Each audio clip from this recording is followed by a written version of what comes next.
Very rarely does the entire internet arrive at a collective opinion that an entire group of individuals, talking about IRL streamers, not anything too terribly spicy this time around, or at least not yet. There's a couple of things I want to tie in at the end. We'll make some jokes, but no, just everybody coming to the conclusion that IRL streamers are the bottom rung of modern society.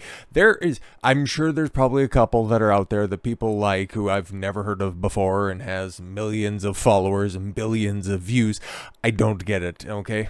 But there's a lot of different subgenres across social media that have giant followings I've never heard of before in my entire life, but I digress for a second. But no, the entire internet, for as far as I'm concerned, from as far as I can tell, the whole genre, it's kind of been polluted by a bunch of bad actors. You got that, Jack Doherty being the really smug, punchable face of the movement, or rather collective. That ticky-talky guy, getting a little bit too big for his britches and then immediately crashing back to Earth last year. Like, that phenomenon kind of seemed to stay back in 2023. It didn't make the 2024 leap. But somebody else who really pissed in the streaming pool and made it incredibly uncool, didn't intend to rhyme, but may we hear now, is one Johnny Somali. He kind of took that detestation that most of the West has for these IRL streamers and took it abroad. He's the dork who's been terrorizing Japan for a few years, but it all kind of came to a head in 2023, and yeah, he got into actual fistfights this time around after people were just tired of him doing his nonsense on stream, him trying to stalk another streamer on Twitch, trying to get her banned because he's banned on Twitch. By simply him appearing on her stream would end up trolling her into a ban on Twitch, depriving her of income. So he's a real scumbag on multiple levels, but it ended up arriving to a point where he ended up getting arrested, tried before a court, and seemingly got a slap on the wrist when it came to a penalty. But, of course, this arrogant, braggadocious jackass had to go ahead and contradict his legally binding statements in order to get some clout on a live stream. Stop me if you've heard this before. Admit that he committed perjury in a Japanese court. I'm not too sure where he's at right now. Well, actually, I have a little bit of insight onto that, but like I said, we'll talk about that maybe later. But if Japan is feeling extra spicy, they could go ahead and extradite this jackass and set him up in a wonderful little cell to teach this idiot a lesson, but we'll see where it goes. But let's see what this dork admitted to. Controversial kick streamer, you could say that. Johnny Somali has finally broken his silence after being arrested in Japan before and even admitted to lying to the judge in court. Somali terrorized Japan throughout 2023 by getting into fights with locals, disturbing the peace, and even confronting other streamers. In September, he was arrested for allegedly trespassing on a construction site, and the following month was apprehended again, this time for an unauthorized stream in a restaurant where he blasted loud music. Yeah, that's the 35,000-foot description of those events. There's a few more details to that, but that's all right. While the trespassing charges were dropped, Somali was fined 200,000 yen, around $1,400, for his restaurant antics, but according to the streamer, he openly lied to the judge and prosecutors in court. What an idiot. During broadcast with fellow streamer 2trell-K, I have no idea who these people are. Somali claimed that if he was sentenced to time in jail, it would have been because of his friend Gino snitching on him. Oh, okay. Why do you think they were asking me about money? How many viewers there are? You think I'm speaking? They asked me, did you go into the construction site? Yes, that's obvious. They have footage. Even the lawyer said, yo, if it's obvious, admit it. Don't be stupid.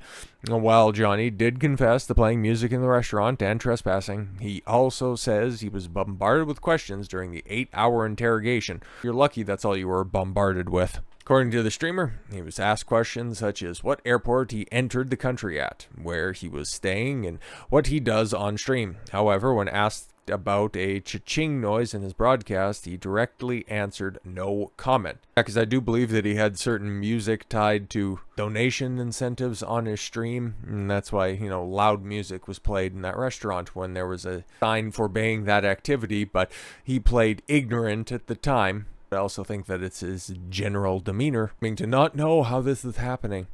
You can't give them a motive. You're going to give it, they're going to go to the judge and say he did this for money, the streamer added. Well, yeah, of course. Why do you think any of these people do this stuff? But that also shows you the disconnect between the boomer legal system, these crafty kids that'll do literally anything in order to avoid doing an honest day's work.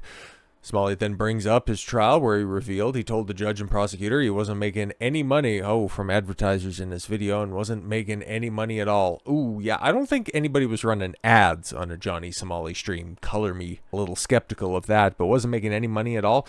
If you continued on with that statement, and that's actually what you did say to the prosecutors, that's called perjury, stupid. But if the authorities are too stupid to pick up the fact that, yeah, he's doing this for money, not just for clout, I mean, you kind of get what you deserve if you couldn't deduce that.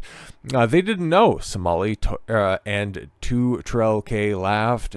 What I told the detective, I said I'd do this because I like to film my own documentaries. All right, so far, all right. The entire VOD of the conversation has since been deleted from Kick, partially saved and uploaded to YouTube. It's not clear if the streamer revealed during his discussion about his time in Japan.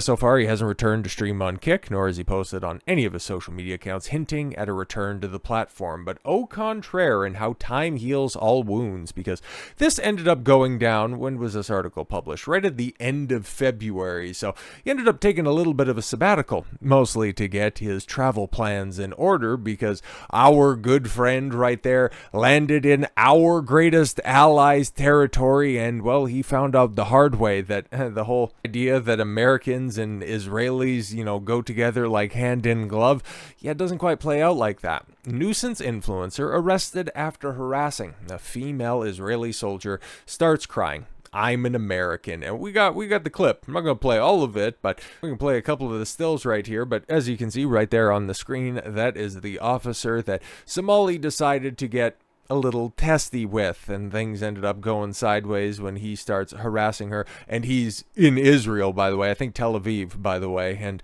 as you can see, one of the cops come over and goes, buddy, you need to get out the field for a second. Okay, turn the camera off. And see, they're a little bit more hip to technology, which is kind of strange to think. At least the Western culture and the Japanese are. And, well, I'm going to find out real quick how effective Israel is at protecting their own interests and enforcing their will on others. Self-described Somalian pirate influencer Johnny Somali, aka Ismail Ramzi Khalid, discovered on Sunday that Israeli police don't put up with bad behavior from social media divas. The controversial attention seeker was hosting a live stream from Israel when a group of officers arrived on scene. Eyeing one female officer, Somali played a disrespectful tough guy for his audience. Yeah, he likes to do that to smaller women, but that's one in the IDF, so whatever. Oh, so he just started to catcall her. Okay, I'll take you to dinner. I swear to God, I'll change your life. I'll change your life. I promise. Just a whole bunch of crap and, dropping N-bombs. And she's like, yeah, that's great. That wouldn't touch you with your uncle's dick. A male officer took exception to Somali's smack and warned him to back off. That's the individual that we seen towards the end of the clip there. And when Somali revealed himself to be a true little bitch in his social media drama. Oh, you don't say. Okay, I'll go, you whined. Relax, I'm on the sidewalk. I'm from America. What are you doing? You're our greatest ally. What are you doing? I'm going. What the heck? I'm streaming. USA. I'm from America. USA. They're like, yeah, we only take money from you guys. We don't take any of your shit. Get the hell out of here. Like Greta Thunberg, Somali enjoys getting himself arrested for the cameras. Of course. Basically what we've seen throughout his escapades in Japan. And, well, his showmanship might get him off the hook in Osaka, where he pleaded in front of the court that he would later recant as being wholly lies. I'm embarrassed. I apologize to everyone I've caused trouble to. I will no longer broadcast videos. I want to return to my home country and continue my studies and be a role model. Now, Johnny, just because your birth name, your given name sounds a lot like the country that you decided to make your return to streaming in, you might think that phonetically that could be your homeland. I'm sure you'll find a way to try to trace your roots back to that region that's popular in that area in order to stake a claim to it. It's activities like this, behaviors like this, that drive people up the walls whenever they hear any of the complaints of Gen Z, and then especially of streamers and what they're getting up to on a daily basis. If you think that there's a detestation for Hollywood divas, social media divas, yeah, they've reserved themselves a special place in hell based on the actions that of Johnny Somali and the picture that it paints an entire community in the process. So with all that said, thank you all very much for the gift of your time. I've been Don Consuelo. I want you to follow your gut and get after it. Take care, everyone.